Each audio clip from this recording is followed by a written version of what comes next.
And now the right-hander is to the plate with the 0-2 to A-Rod. The 2001 Mariners set the live ball record for wins with 116, due in no small part to this guy, and not just because he struck out to end win number 116. Welcome to Transaction Action.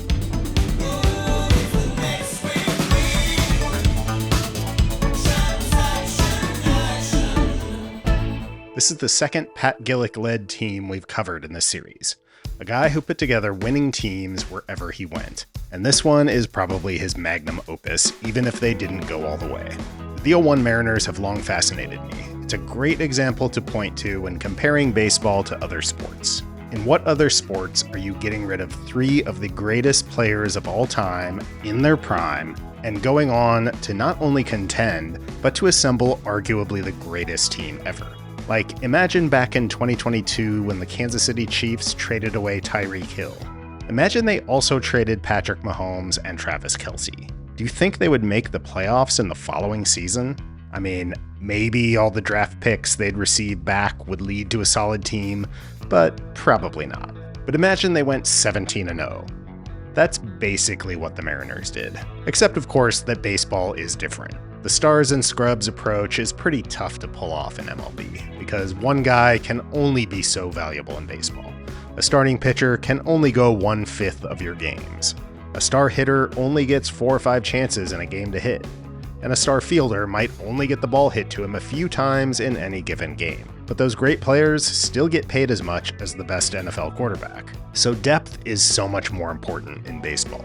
It took me a long time to realize this. I remember in the 90s when the White Sox signed Albert Bell to go into their lineup after Frank Thomas and thinking, well, clearly this is the team to beat now. I was not a very smart kid.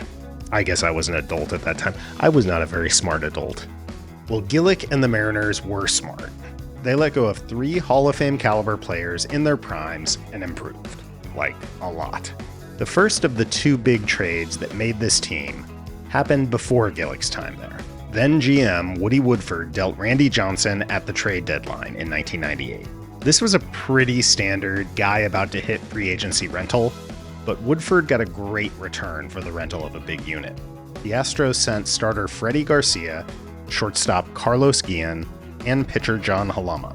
Halama would have a great year starting in 99, but in 2001 he'd be a subpar swingman for the Mariners. But the other 2 would be key components in the 116-win machine. Garcia would debut in 99 and pretty much become the staff ace right away. He led the league in ERA in 2001 and led the staff in pitcher WAR with 4.2.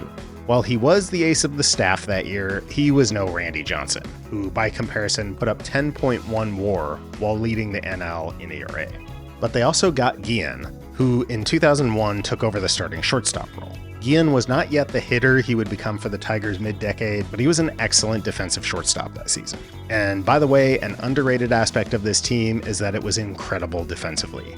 Historically, even.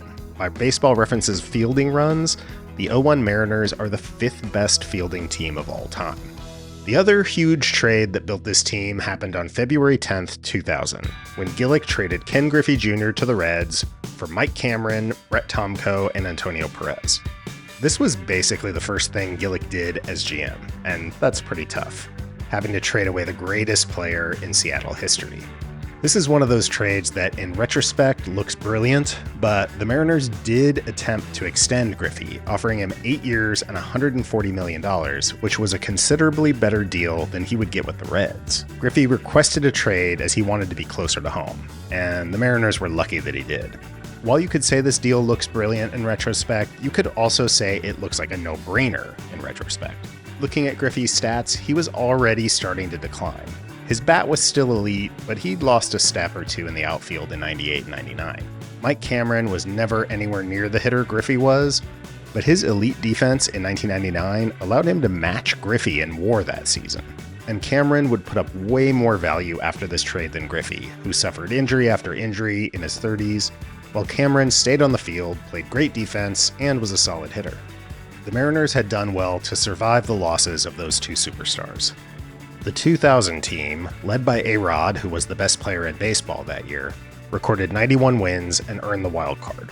Gillick had made a bunch of solid free agent signings in the offseason before that year.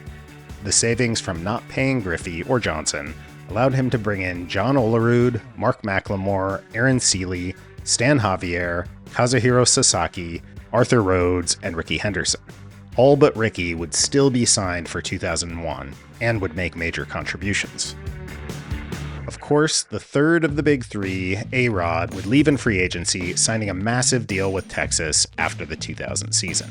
Once again, not paying the superstar would pay off, as Gillick would be able to put the final free agent touches onto his masterpiece. He signed setup men Jeff Nelson and Norm Charlton, backup third baseman Ed Sprague, second baseman Brett Boone, and of course, Ichiro.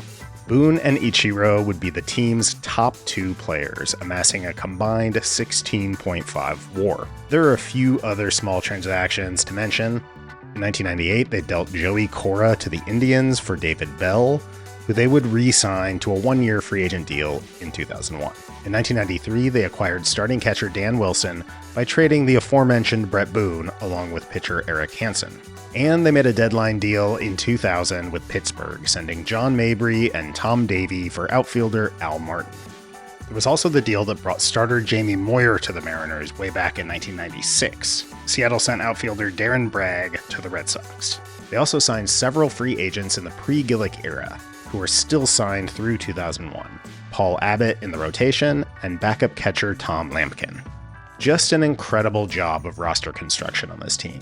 8 position players with more than 3 WAR, and 10 with more than 2 WAR, which is tied for the most ever with the 55 Dodgers, 73 Orioles, and 93 Yankees. While you could say he got pretty lucky with the signing of Brett Boone, nothing in Boone's history would make you think he would ever be an 8 WAR player. This was a very savvy job by Gillick. He got contributions from every starter, with plus defenders all over the diamond.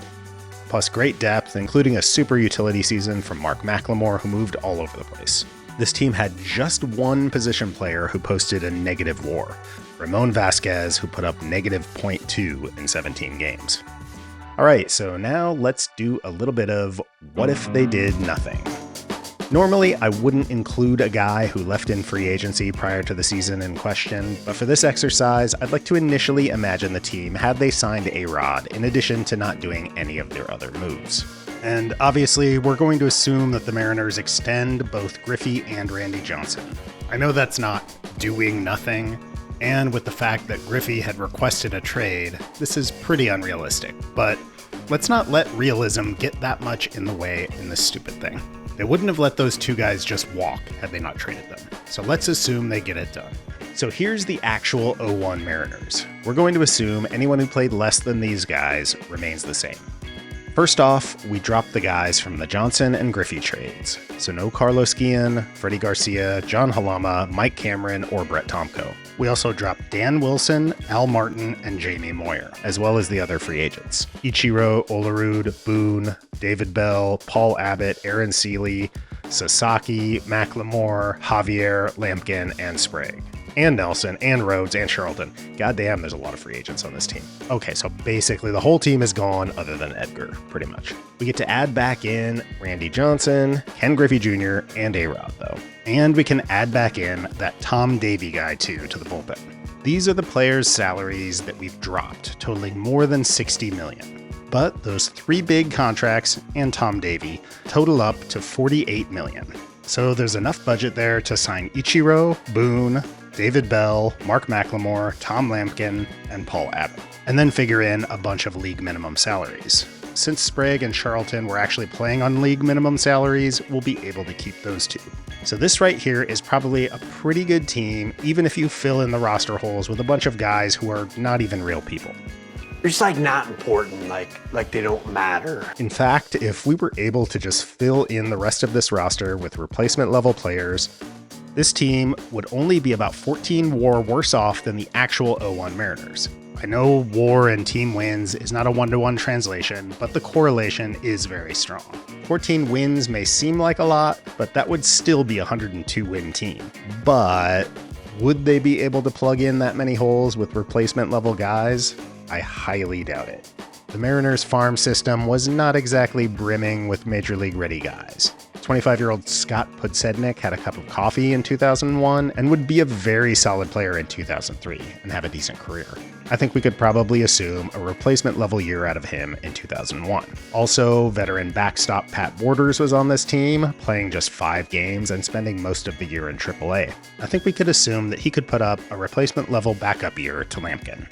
And I think we can also add 177 replacement level plate appearances for Lampkin as the starter. And I think we can do the same with Mark McLemore, who will need to pick up more starts wherever he's needed. So we'll add another 150 replacement level PAs for him. Then we've also got Brian Fuentes, who would become an excellent reliever for the Rockies in a couple of years, and who also had a cup of coffee in 2001. So let's plug him into the pen with some replacement level innings. Now, Joel Pinheiro was a very good swingman that year, so I think we can double his workload with 75 more replacement level innings. And we can also utilize Ryan Franklin more as a swingman, like he would be used in 2002. Let's say we can get another 40 replacement level innings out of him.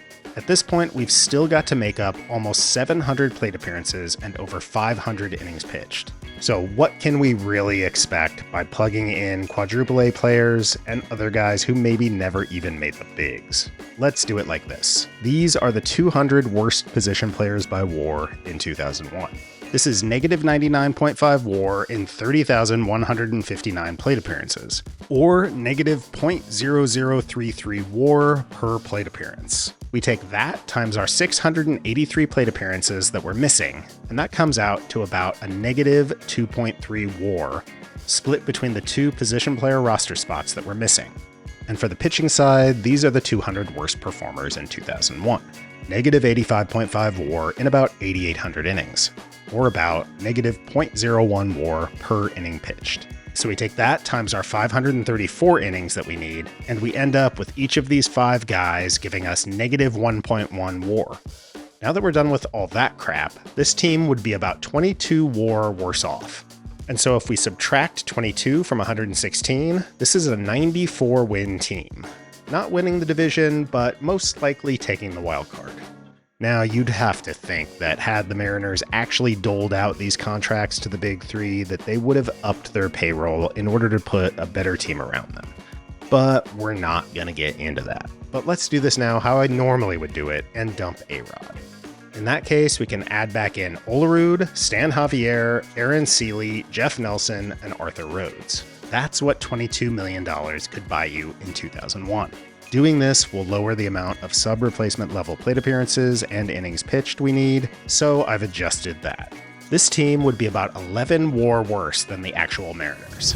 Oh, okay, here's the part where I act all surprised that we're going into the multiverse of madness again. Okay, A-Rod still goes to the Rangers. Crazy! Just plain crazy! How do you explain it?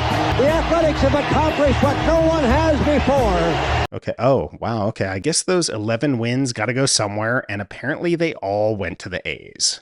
But okay, the Mariners still win 105 games and win the wild card.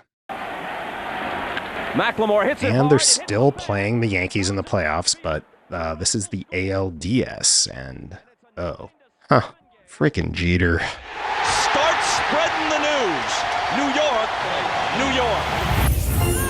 Oh, and I guess the Diamondbacks don't make it to the World Series without the big unit. So it's Braves-Yankees. Yankees, for the 4th time in a row, they're the world champions.